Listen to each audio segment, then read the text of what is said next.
All right, this is just a quick demo on how we can get sort of a racetrack designed and how to get something like this going on. So we have a ball following around and then going to the base of this track here. So simple stuff that I have going on that it goes into some advanced areas that we haven't covered, however, isn't really that big of a project to create. This is all done in a matter of using an object that should represent the shape.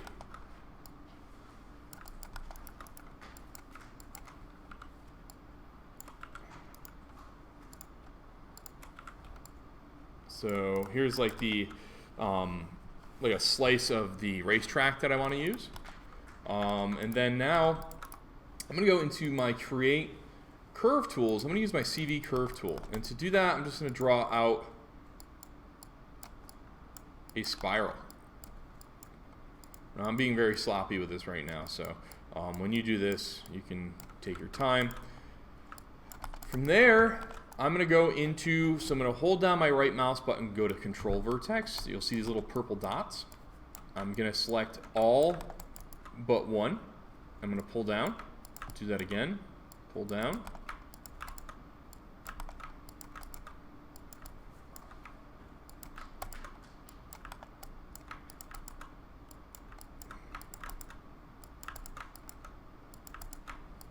And so gradually making that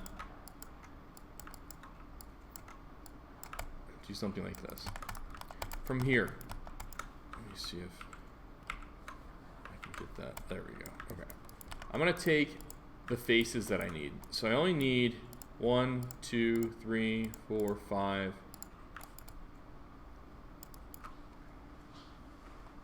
And then I'm going to go into my modeling toolkit and hit extrude with that selected. So I have these faces and that. So I held down shift, selected faces and that, hit extrude. And now that I have that, it's doing this really weird look. It's because my divisions are too low.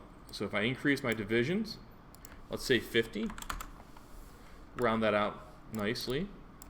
And then now if I go into my attribute editor, I can change the twist because clearly the ball is going to fall off if it does that. So let's change that twist. So it's something like that. Try and get that bottom part flush. That was pretty good. Now here's some cool things. Maybe I don't like the way that this rolls, or that this rounds out near the bottom. If I go and select just that CV curve tool again, so I have that curve.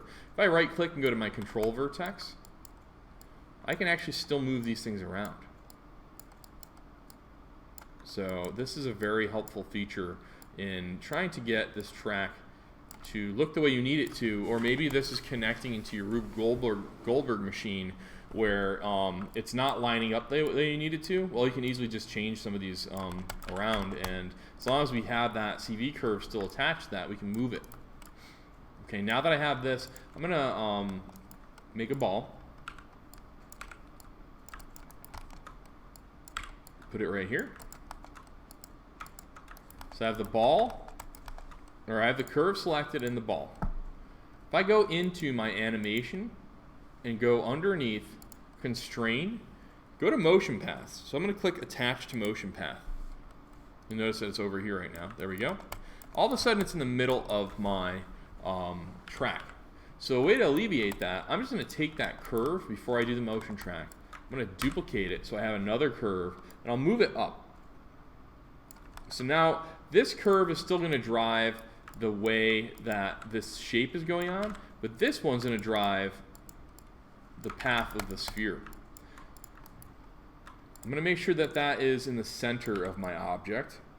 Okay, there we go. I'll select it again and go to constrain motion paths, and then now there it is. If I hit play,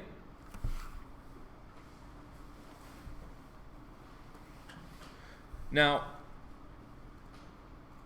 the curves, we can adjust that. If I go into my Windows Animation Editors, Graph Editor, notice it's an S-curve. What that's saying right now is that it's starting off slow, accelerating, and then slowing down again. If I want to change that so it stays fast, I can break the tangents and then do something like this.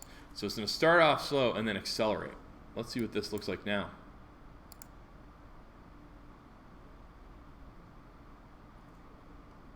Okay. Now when it hits the bottom, it ends. So easy way to be able to change that, let's say that I add a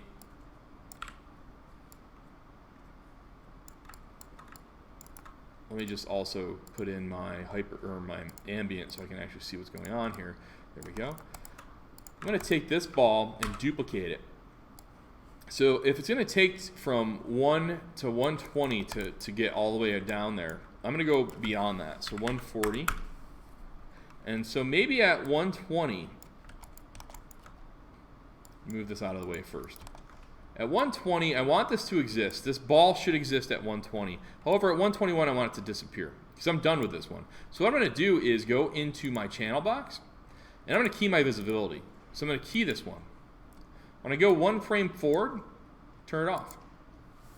So I'll press 0 for off and key that. Now it's gone. Here and gone. This is a stunt double, essentially. So what we're going to use this for is allowing the other one to go off the track. So I'm going to move that into position. That's good enough for now. And I'm going to turn the visibility of this one off, keying that one, and then at frame 121, turn it back on. What that allows me to do, oop, I forgot to set a key. One key select. Okay. What this allows me to do is have one stop, because it was connected to that path, have another one take over, and then now maybe at frame 140,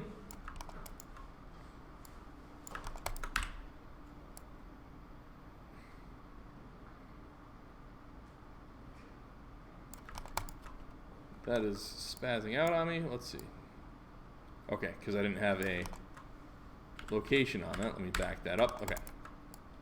Right here, hit the S key again, and then now at 140, we'll move this over here. Now, I haven't done any cleanup for the animation, but now this should look like that's falling off the track. I would have to play with my curves as well because it's probably starting off slow and then speeding up. And so to look at that, if we look at this one right over here,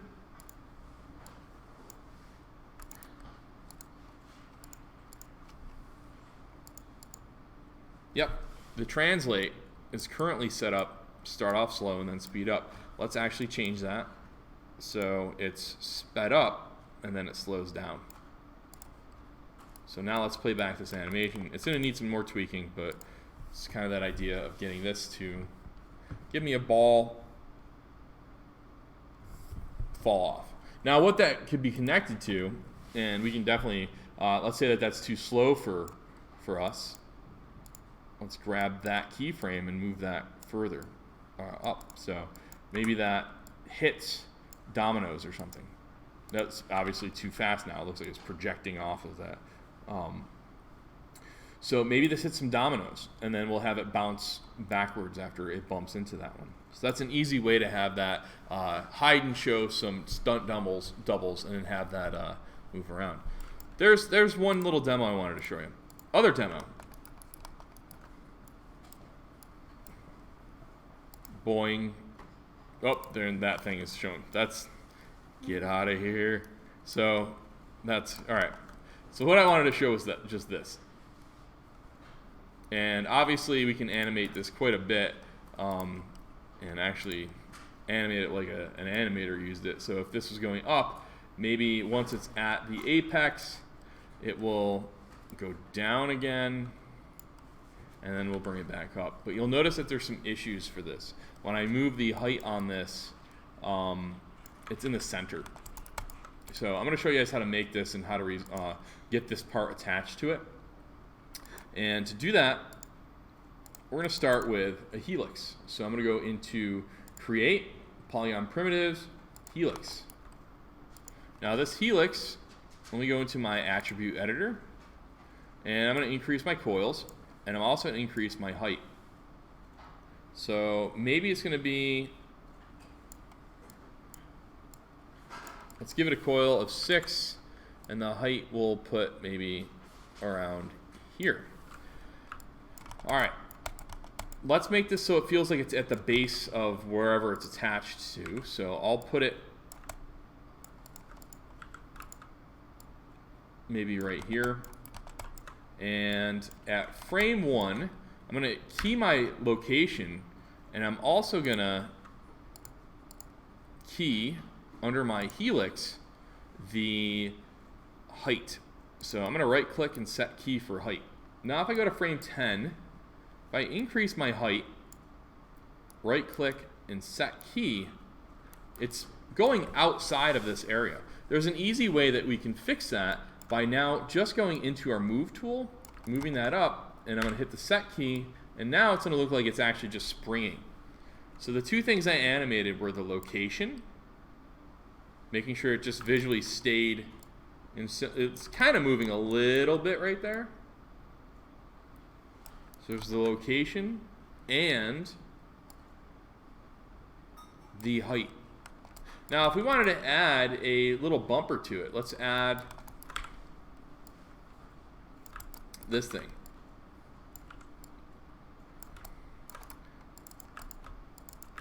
Just going to do some fancy beveling on it. And then now I'm going to add some color to it.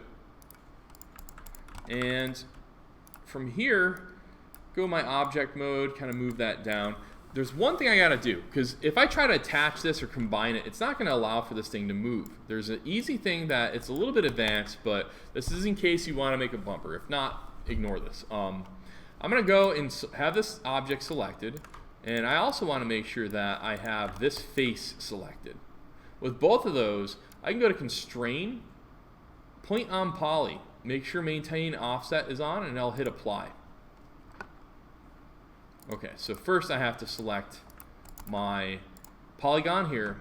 So I have the polygon for the point that I want, and then I have my object, and now it'll work. It won't work the other way around. So if I go in Point on Poly, make sure Maintain Offset is on, hit Apply, hit Close, and now if I were to hit play, that object is going to follow that no matter where I go. So again, how this happened, I had my spring, I selected the face like this one right here, and I'll select my bumper, and I'll go into Constrain, Point on Poly, and I'll have Maintain Offset, Apply, and now that works. If we didn't have Maintain Offset on, let's just look at one thing.